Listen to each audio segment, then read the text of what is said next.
Okay, so this is my basic setup for doing the brake fluid flush. So some people get the fancy handheld guns to use for the suction guns, but you can do it basically with this. It's just I've got a little handheld pump one. It doesn't work as good. It takes a little bit longer, but you still get the same effect. Basically, just make sure you've got somewhere for it to drain to, like an oil pan or something like that. A little bit of hose, so it keeps just the fluid away from sort of any painted parts in the bike, because you don't want any fluid getting onto those. You need a towel set up underneath that as well, and then just your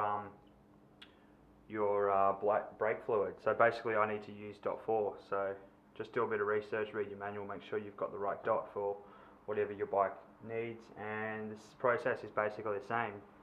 Just need to bleed them properly, make sure there's no air bubbles, and you should be good to go.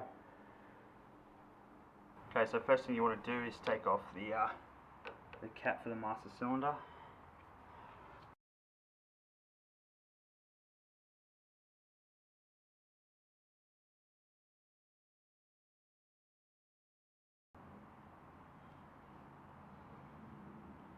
There might be a little bit of drip, just be careful. And put that aside, I'm going to inspect that. Okay, so I've got a towel underneath here, just to try and make sure there's no drips or anything like that. And get my spanner, put it over the top. And I've got a little hand pump thing. First time I've used this, so we'll see how we go. I'm basically just going to crack this. That should be enough.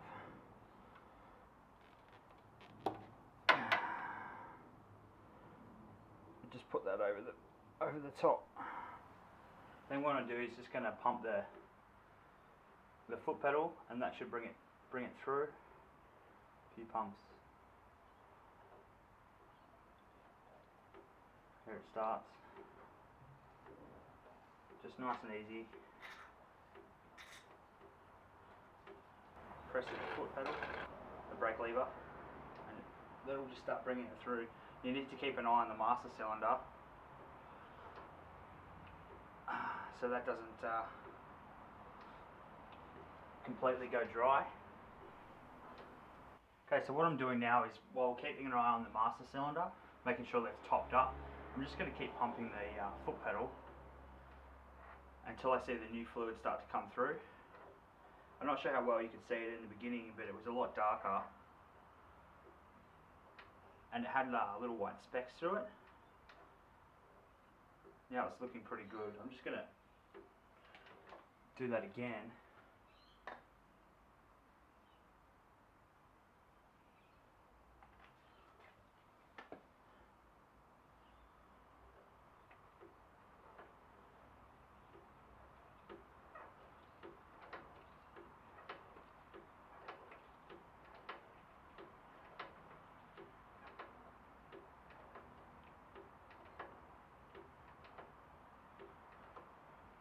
Okay, now that's looking nice and clear, and I can't see any like white specks and stuff through it. I'm not sure what that is. I'll have to look into that.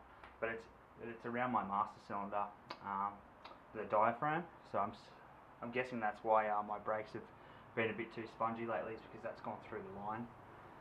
Okay, now I can take that off. Be careful not to spill any of this brake fluid. Just set that aside.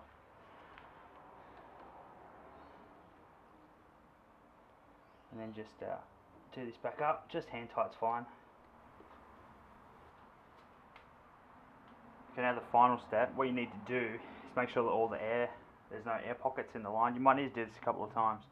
So basically, make sure the master cylinders are topped up. Have your wrench over the hose, and then you just need to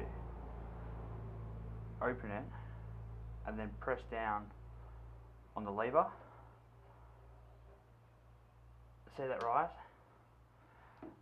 And then do it back up, and that's to make sure there's no holes, air holes in that line. You might need to do that a couple of times. Mine's actually caught straight away. You'll feel it tighten up at the brake lever, at the foot lever. So I've only had to do that once. You might have to do it a couple of times, but make sure they're working. once you've got all the air out of that line, then make sure the master cylinder's topped up. You can't probably tell, but it already looks to me a whole lot cleaner than it was, clearer, and there's none of this white specks through it. So yeah, very happy with that. I actually feel it grip now. It's catching. I was losing a little bit of braking. It was a bit spongy. Okay, so inspecting this this cap for the master cylinder. So underneath here, it's all this white gunk. You can see that. I noticed that these bits here weren't. They're all folded and sitting weirdly, not like that. So I'm just going to make sure give that a good clean out with some brake cleaner, and then give it a blast with compressed air, and then yeah, that should be good to go. And then make sure when I reassemble it that diaphragm's sitting as it should be, and I'll inspect it again in say 5,000 Ks or something like that, just to make sure it's all good. And yeah, that's basically it. Just make sure you bleed those brakes properly, get rid of all the old brake fluid, and yeah, make sure there's no air bubbles in that line. So air bubbles means you're going to lose your braking power, because it needs a constant flow of pressure to engage those brakes. So that's one of the main things to look for. Make sure you're getting pressure when you apply the brake, and then yeah, make sure everything's cleaned up, and be careful with getting the brake fluid everywhere. Hope this helps someone out.